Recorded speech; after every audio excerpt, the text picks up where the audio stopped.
السلام علیکم ناظرین، میں ہوں آپ کا میزبان سید دانیال، آپ کی خدمت میں حاضر ہے۔ ٹاپ ٹرینڈنگ ایشو ظہیر دعا زارا کا جو چل رہا ہے اس وقت سوشل میڈیا پہ، اس حوالے سے ہمارے ساتھ بہت ہی سینئر ایڈوکیٹ نظام چنا صاحب ہمارے ساتھ موجود ہیں۔ آئیے ان سے جانتے ہیں کہ اس ایشو میں کیا ہو سکتا ہے کہ والدین جو ہیں اپنی بیٹی کے لیے جو ہے بہت پر امید ہیں کہ اس کی بیٹی واپسی آئے، کیا وہ واپسی آ سکتی ہے؟ قانون میں کوئی ایسی اجازت ہے کہ کچھ ہو سکے؟ آئیے بات کرتے ہیں۔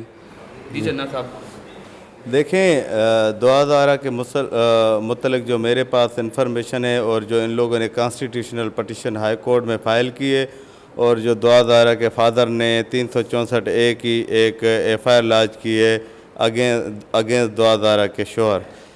اب 364A یہ ہے کہ اس کی ڈیفینیشن یہ ہے کہ کوئی مائنر مس ہو جانا یا اس کو اغوا کر دینا، ٹھیک ہے، اس کی ڈیفینیشن الگ ہے۔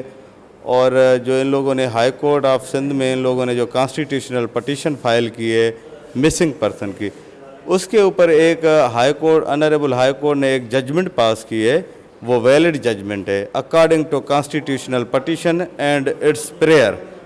اس میں ہائی کورٹ نے ڈائریکشن دی IG سندھ SSP اور DIG کو کہ لڑکی کو ریکور کیا جائے۔ اب لڑکی کو ریکور کر کے ہائی کورٹ میں پروڈیوس کیا گیا اور اوپن کورٹ میں 161 کے بیانات ریکارڈ کیے گئے۔ لڑکی نے خود بولا کہ مجھے نہ کسی نے اغوا کیا ہے اور نہ ہی میں گھر سے جو ہے نا مجھے اغوا نہیں کیا۔ تو اس سے یہ کلیئر کٹ ظاہر ہو گیا کہ لڑکی کو کسی نے اغوا نہیں کیا اور لڑکی نے اپنی مرضی سے شادی کی ہے ظہیر لڑکے کے ساتھ۔ اب اس پٹیشن کے اوپر، اس کی پریئر کے اوپر آنریبل ہائی کورٹ نے ایک فیصلہ ججمنٹ دی ہے، وہ ویلڈ ہے ججمنٹ۔ اب دوسری بات پہ ہم آ رہے ہیں، جو مین بات ہے وہ ہے 364A۔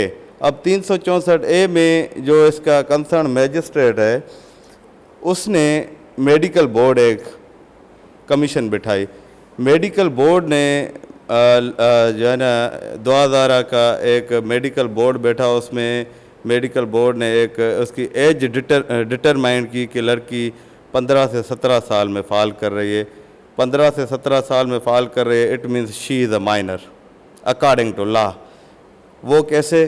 چائلڈ میریج ریسٹرن ایکٹ، ایک سندھ اسمبلی سے ایک بل پاس ہوا کہ چائلڈ میریج ریسٹرن ایکٹ میں سیکشن 3 اور 4 وہ یہ ہے، 3 اور 4 کی یہ ڈیفینیشن ہے کہ اگر 18 سال سے کوئی بھی لڑکا یا لڑکی کوئی بھی شادی کرتا ہے وہ غیر قانونی شادی ہے، اس کی قانون کی نظر میں کوئی بھی کریڈیبلٹی نہیں ہے۔ اب لڑکے اور لڑکی نے کیا کیا ہے، اس کے لڑکی اور لڑکے کے جو ڈیفینس کاؤنسل ہے ان لوگوں نے ایک ٹیکنک یوز کر کے لڑکی اور لڑکے کا نکاح کرایا ہے پنجاب میں۔ اب یہ جو چائلڈ میریج ریسٹرن ایکٹ سندھ ہے وہ سندھ میں ہی اپلیکیبل ہوتا ہے، ایگزیکیوٹ ہوتا ہے، اور اس کی لیجسلیشن سندھ اسمبلی سے ہوئی ہے۔ اب وہ لا سندھ میں اپلیکیبل ہے، ٹھیک، بڑی انٹرسٹنگ ہے، یہ انٹرسٹنگ بات ہے۔ اب لڑکے اور لڑکی نے پنجاب میں جا کے شادی کی، اب وہاں پہ یہ لا اپلیکیبل نہیں ہے اور ایگزیکیوٹ نہیں ہوتا۔ تو اس کے بعد جب لڑکی ریکور ہوئی تو پنجاب سے ریکور ہوئی، اور 161 کے بیان میں لڑکی نے بولا کہ میں نے اپنی رضا خوشی سے شادی کی ہے۔ اب مین جو چیلنج ہے وہ یہ چیلنج ہے کہ اس کا جو کنسرن میجسٹریٹ ہے وہاں پہ یہ ڈکلیئر ہو گیا ہے کہ لڑکی مائنر، ڈٹرمائنڈ یہ ہو گیا ہے کہ لڑکی مائنر ہے۔ اب اس میں دوسری مین بات یہ پینڈنگ ہے کہ اس کا جو انویسٹیگیشن افسر ہے اگر وہ فری اینڈ فیئر انویسٹیگیشن کرتا ہے وداؤٹ پریشر اور وداؤٹ اینی ہیزیٹیشن، تو اس میں یہ ہوتا ہے کہ وہ فائنل چارج شیٹ جو ہوتی ہے 173 CRPC میں آنریبل کورٹ کنسرن میجسٹریٹ میں پروڈیوس کی جاتی ہے، تو اس میں اگر میجسٹریٹ وداؤٹ پریشر یا میرٹ پہ ڈیسائیڈ کرے تو پھر لڑکی اور لڑکا دونوں افینس مطلب اس کے اوپر کاغذ لیا جاتا ہے، تو پھر وہ اس کو اریسٹ کرنے کے وارنٹ جاری کر سکتا ہے کنسرن میجسٹریٹ۔ اب بات یہ ہے کہ لڑکی جب ایج ڈٹرمائن میں مائنر ہو گئی تو لڑکی نے بھی افینس کیا ہے اور لڑکے نے ڈیفینیٹلی لڑکے نے بھی افینس کیا ہے، دونوں کی میوچل کنسرن سے نکاح ہوا ہے۔ اب نکاح کو اپنی سائڈ پہ رکھتے ہیں، اکارڈنگ ٹو لا بات کرتے ہیں تو دونوں ملزم ٹھہرتے ہیں۔ اب یہ پوری اسٹوری اور یہ پورا چیپٹر اس کا کنسرن میجسٹریٹ ہی ڈیسائیڈ کر سکتا ہے. آن دا ریکارڈ یہ چیزیں ہیں, اگر وہ اس کو جو ہے نا وہ ڈیسائیڈ کر کے وہی فیصلہ دے سکتا ہے. یہ میرے اکارڈنگ ٹو لا اوپینین ہے.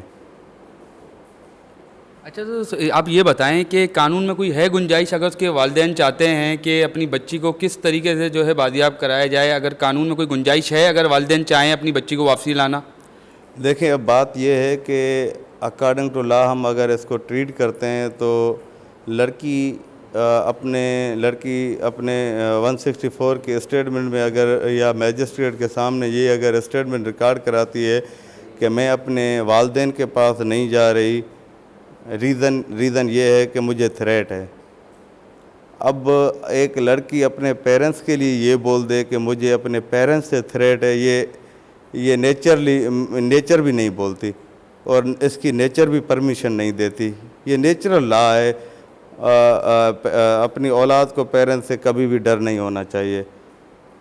اور پھر اس کو نیوٹرل رکھنے کے لیے شیلٹر ہوم میجسٹریٹ اس کو بھیج سکتا ہے کہ اگر آپ کو اپنے پیرنٹس کے پاس ڈر ہے یا ہیزیٹیشن ہے یا آپ فریکوینٹلی جو ہے نا سروائیو نہیں کر سکتے تو پھر آپ کے پاس دو ہی چوائس ہو سکتی ہیں اس اسٹوری کے متعلق.